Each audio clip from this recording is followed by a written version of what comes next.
Noble here, and welcome back to another stream. Today I've got a gig announcement for you, and this is where I can now like fully shed light upon a booking that I've spoke about in other streams before, but it was kind of like it wasn't a to be confirmed. So what had happened is I got booked for this event, and so had some other people as well. And there was like a pre-flyer that went out on Facebook, and people was like sharing it and sort of like saying, announcing that I'm part of this event and I'm playing this event. So I did the same. And then I decided not to say anything on YouTube, and I left it up to you as the people to go onto Facebook and have a look to see if you could guess what event it was or what flyer it was. So I put a little post up announcing it, and it got a couple of likes and comments at the time, and then that was kind of really the end of it. And I just shared a bit of promotion through the event itself, just over the coming sort of weeks. Just shared the event page now and again, and just shared when they like give us an update that the ticket sales have been doing good and stuff like that. So not really like a shed load of people knew that I was going to be a part of this event. Only a few, if they'd have remembered, when I did the original post. However, some information came to light today, and they asked me to send them a little bio just about myself and send them a little picture, etc. And they've now physically announced me on their event page, and they've done a really nice write up for me, and I just feel so honoured and blessed that like I don't know what is happening this year, but I just feel so honoured and blessed of these opportunities, and just getting all these nice bios written about me is just really nice thing.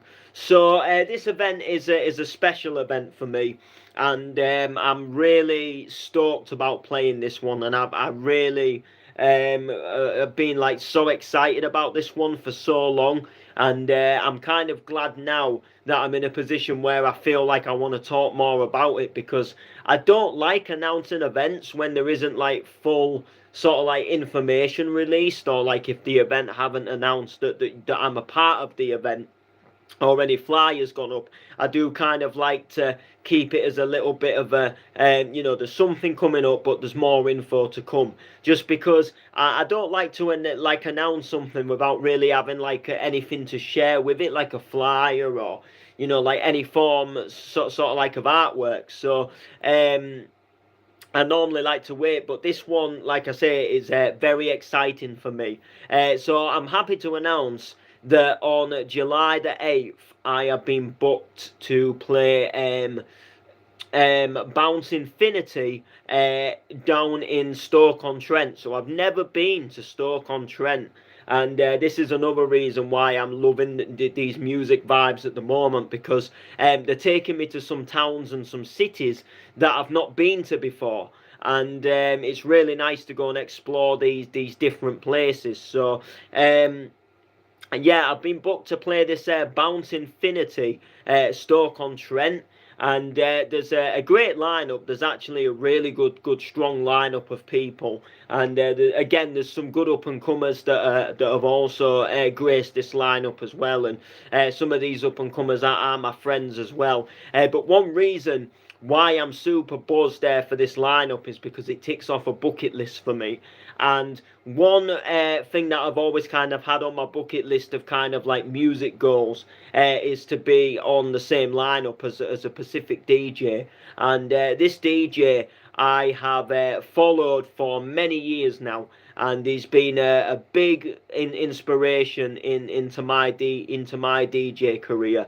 He's honestly, I followed this guy for a very long time now, and it all starts when I came across a hard dance album on my dad's iPad, which we're probably talking about 10 nearly 12 years ago now. It would be around the sort of 2010 2011 time, and I come across an album called Hard Dance Anthems, and it was mixed by a Pacific DJ. I fell in love with the album instantly. There was just some absolute belting hard house tunes on it, hard dance tunes on it, and I instantly started following the guy online who had sort of like been a part of putting this album together. Started listening to podcasts from this guy. He ran a podcast called The Hardcast.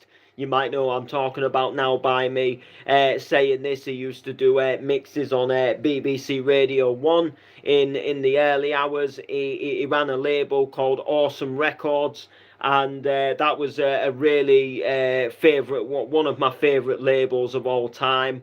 Some absolute monster releases on there, and I still play some of them releases in sets today. And the guy himself is an absolute genius. He went from doing sort of like hard cast and hard dance and hard house, and tackled into the bounce scene, becoming probably one of the biggest bounce DJs of all time at the moment, running the Bounce Heaven digital label, running the Bounce Heaven podcast, running Bounce Heaven events, doing mixed CDs, USBs. The guy is touring the UK, playing all the major festivals. He's headlining some of the most biggest events that the UK has to offer. It's no other than the legend himself, Andy Whitby.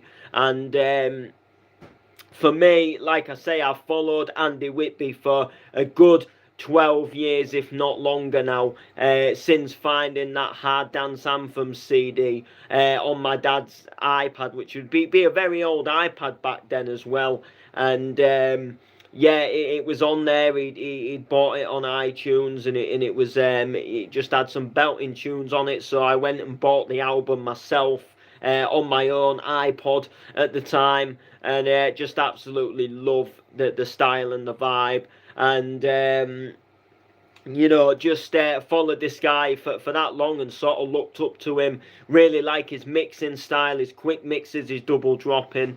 And since sort of really tackling this DJ side of things, I really wanted, you know, it's kind of like a bit of a bucket list. Yeah, I guess you can call it a dream if you like, to sort of like, you know, sort of get on an event, you know, to be on the same lineup as this guy, to be at the, you know, play at the same event where he's playing, which is just absolutely fantastic to see. Absolutely belting. So I'm really buzzed for it. There is also the likes of John Neal on this lineup as well. I do believe the Sopranos head honcho Matt Cheese is gracing this lineup as well. So, you know, there's quite a good few people on there, and this event is spread across 2 rooms. I do believe I'm going to be playing in the second room, but nevertheless, I will be planning something naughty for it. Obviously, it is a little bit early in the day yet. We're sort of talking in the summertime. You know, it's going to be light nights, it's going to be better weather. So obviously, you know, we're a little bit away off yet, and I've got a fair few other gigs that I'm obviously going to prepare for, obviously. You know, before this one takes the hand and takes the lead. But one thing, you know, when it comes to me and music and sets is, it's probably one of the things I am most organised with. You know, my actual next gig is actually about 7 weeks away. It's about 6-7 weeks away. And I'm already like halfway through putting the set together for it. And that's just because, for one, I'm excited about the gig, and 2, I've not really got any other like gigs or any other like sets to sort of like prepare before then. So I just sort of you know, really playing around, and I sort of knew what sort of style of set I wanted to go for at the gig anyway. So it was just a case of picking a load of tunes within that style. So I've been putting something sort of like you know, together already, but these sort of like 6, I think it's like 5, 6 weeks maybe, or something like that. Yeah, I think it's about actually 5 weeks, maybe not 7 weeks. I think it's something like 5 weeks this Saturday or something like that. You know, so I guess it's not too long. And like I say, it was just something I get really excited about gigs, and I instantly think like, oh, what am I going to play? And then I start thinking of all these bangers that I'm going to play. And I like putting my sets together. I like something to put together, and I like to go somewhat prepared, even if I don't always play what's prepared. I like to have something there. But like I say, to do this booking, to have Andy Whitby headlining is, to me, it feels like a proud moment. It feels like an achievement because, this is like somebody I don't want to say idolise, but, I've followed this guy for a lot of years. I've been into his music. It's something that does definitely feel like I've accomplished something. Just because I've always liked this guy, and I've always liked his styles of mixes. And one thing I really did like Andy Whitby, he did a little mix series called Whitbycore, and he played a couple of hardcore events. And sadly, he never followed through with it and really took it any further. But he did about three. I think he did 3 hardcore mixes in total, and they were all absolutely banging. And he did like 3 deck mixes, and obviously I know he edited some of the tunes for the recording as well. But the set was just pure fire. Volume 3 is my favourite volume, and Volume 1 is also they're all good volumes, but Volume 3. But sadly, like I say, he never followed through.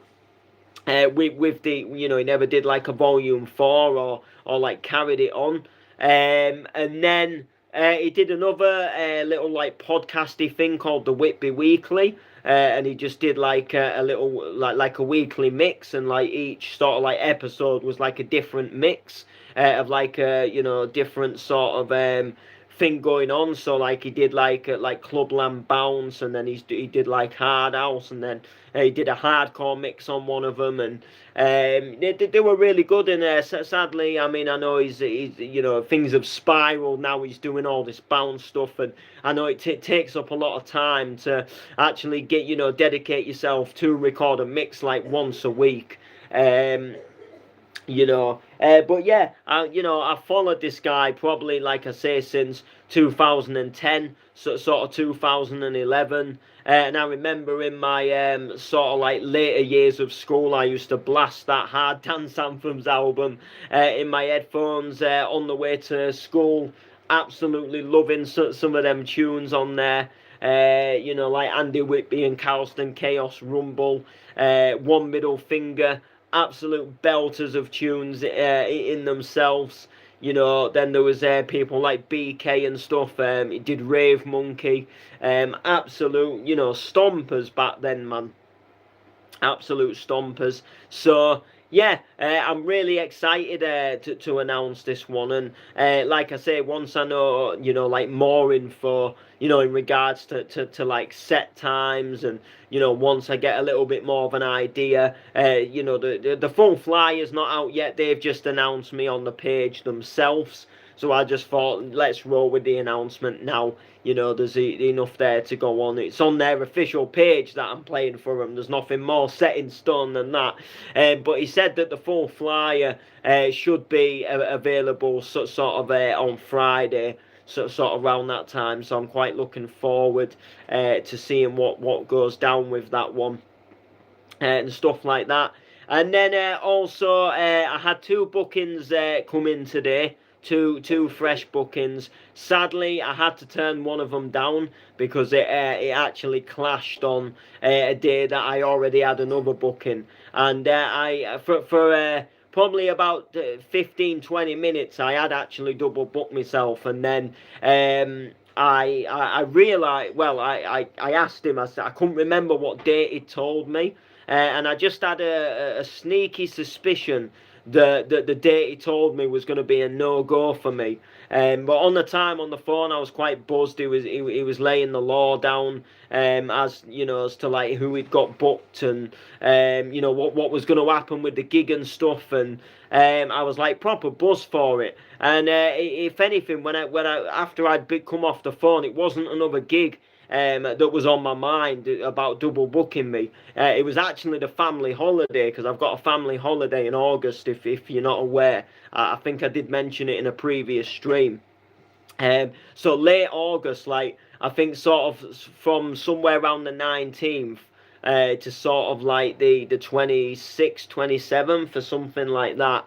I'm not allowed to take a booking because I'm on like a family holiday, and I was really worried that I'd actually confirmed to do this booking when I was actually due to be away. So it was playing on my mind. So I asked him for the date, and then when he actually wrote the date down and he said 5th of August, I thought 5th of August, that still rings a bell. And then I checked it in my diary, and I've got a gig to announce yet that is in Leicester itself. So so sadly I had to let him down, but he was really cool about it. I was a bit gutted to let him down, because I don't like letting anybody down. I'd like to be able to play every gig in the world, but there was just no way that I would have got. There's just no way that I would have been able to like do the gig at Leicester and then come all the way back to where this other event was. And obviously do that event on the same day. It was there'd just be no way, like because of the travel distance. So sadly, because I'd already taken the other booking first, I can't just turn down something I've already sort of accepted, and agreed, to do, just to do something else. Do you know what I mean? And to be fair, like the one I'm already doing, I'm looking forward to that in itself. So if there'd have been a way that I could have somehow done like both the events, like if they'd have been like pretty close, and I could have just popped in and played at one gig and then popped over to the other gig, or vice versa, then obviously I would have done it. But sadly these things happen. So I just said, if you get anything else rocking in the future, just give me a nudge, and hopefully hopefully I'll be free. But it was just it was just sadly one of them things. It was just something that sadly it just obviously it wasn't meant to be. But I've also had a booking, and this booking excites me. And there's a reason why this booking excites me. Now, like I say, I've only just physically been asked if I'm available on the day and the date, and do I want to do it? So there's no flyer. The lineup's just getting finalised. But this booking actually completes a little sequence, and I'm so happy for this one. So I've had a booking for the 30th of June. The 30th of June. Yeah, that is correct. So from March, I have a booking every month from March, leading right the way up until August. So I've got 3 bookings in March. I've got 2 bookings in April. I've got 2 bookings in May. I've got a booking in June. And then I've got 2 bookings in July, and then I've got 2 bookings in August. So from March, there's literally at least a gig every month, leading up to June. Some months, there's like 2-3 gigs in them, but it kind of excites me because it's kind of like there's no gap. Do you know what I mean? Yeah, there'll be like a gap of a couple of weeks, between some of them. Like I know, I've got a gig on the 15th of July, and then there's nothing until the 30th of June. But it's still like a gig every month. Do you know what I mean? So it was kind of exciting, because I had this March, April, May, July, and August, and then there was kind of this June with just nothing in it. And I was kind of like, I had a sneaky suspicion that something that something would come in for June, but I just wasn't obviously sure what it was going to be, where it was going to be, and I'm quite looking forward to it. And when they come in your inbox and just go like, give me a date and say, got a nice headliner, got a nice little thing rocking, You know, and I'm kind of thinking, "Ooh, this sounds quite interesting. I've got a little nice headliner involved and a little something rocking, and I'm thinking, ooh, what you got brewing up here? What is brewing up here? And I do love it when something behind the music scenes, you know, brewing up like an event. And I get real kind of like giddy and excited when they're kind of like teasing me and they're getting me all excited, like, oh, nice headliner involved, and you know, got a nice little thing rocking, and I'm thinking, oh, what's it gonna be? Because you know, believe it or not, I get booked for gigs all the time. But I don't, you know, I mean, I barely ever get told like what the lineup is actually gonna be. You know, it's for, you know, I'll mainly just get like a date, like a date and a time, and you know, a date, time, and a location.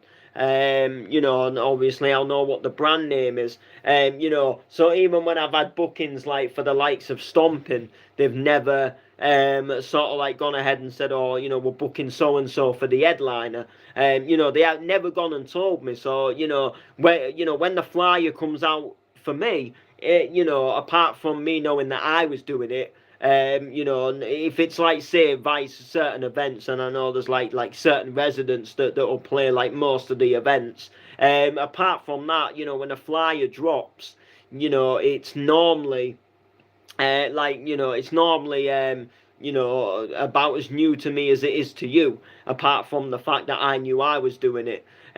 So you know, for me, you know, I'm kind of getting a surprise, like, who am I going to be playing alongside? Who else is doing this event? You know, so it's very rare that I'll actually get to know who's actually on these events, and sometimes some of your closest friends will be like on the same event, and you know, you're all keeping it hush, so none of you know that each other are doing it, and then you all kind of like announce it, and then it's like, oh yes mate, I'll see you there, buzzing. Whereas some promoters, they will say, I've got you know, so and so for the headliner, and so warming up, and you know, this and that is going to be occurring, and you know, just that sort of thing. So you know, but no, I'm really excited for this one with the Andy Whitby Bounce Infinity. So massive respect to Alex, MC Energy, and his co-partner, which I do deeply apologise, I forgot his name. I only got introduced to him today. Dropped me an inbox and just said, you know, welcome aboard the event, blah blah blah. You know, I can't remember his name. I don't know if it was like a Colin or something like that. You know, but massive respect to him, you know, for getting me involved, getting me down, and you know, getting me playing. Going to be absolutely fantastic. So I'm, you know, I'm obviously buzzed, that is going to be occurring, and that is obviously going to be taking place up in itself. So we've got some really good nights coming up this year. Some really good events, loads that I'm really looking forward to. Loads that are just, you know, going to be really enjoyable, fun nights, and there's nothing more I love than just being behind the decks or stood on the stage on a microphone. You know, there is a few MC gigs, you know, that are rocking about, or there'll be gigs where I will DJ, but I'll get the chance to grab the mic as well. You know, which for me, that's kind of me now. You know, I'm not sort of aspiring to be this like massive MC, but once I've done my DJ set, I am sort of like more than happy, you know, to grab the mic, and I will take MC bookings as well. Like if someone says, like, you know, MC on this, you know, do you want to MC on this night, like, and I've got nothing else on, and you know, I'll do it because I still enjoy it, but you know, I would rather prioritize a DJ booking over an MC booking. Do you know what I mean? You know, so whereas there was like you know, like there's a space to DJ, or there's a, you know, space for you to MC, I'd say, like, you know, I'll take the DJ space. Do you know what I mean? But like I say, I am still more than happy to do MC gigs. I'm still more than happy to grab the mic at events after I've done a set or before I'm going to do a set. I'm always happy to to obviously grab the microphone. It's just one of them, innit, where I like doing a bit of both, but I do enjoy the DJing side of things a little bit more. So yeah, there we go. Gig announcement. There'll be more coming because there's quite a few that are, like I say, to be confirmed. So I'll be able to like tell you exactly like where I'm playing and what I'm playing, and give you a bit more info hopefully very soon. And yeah, I'm just really buzzed for it. So make sure to like, make sure to comment, make sure to share, and we'll see you guys all soon.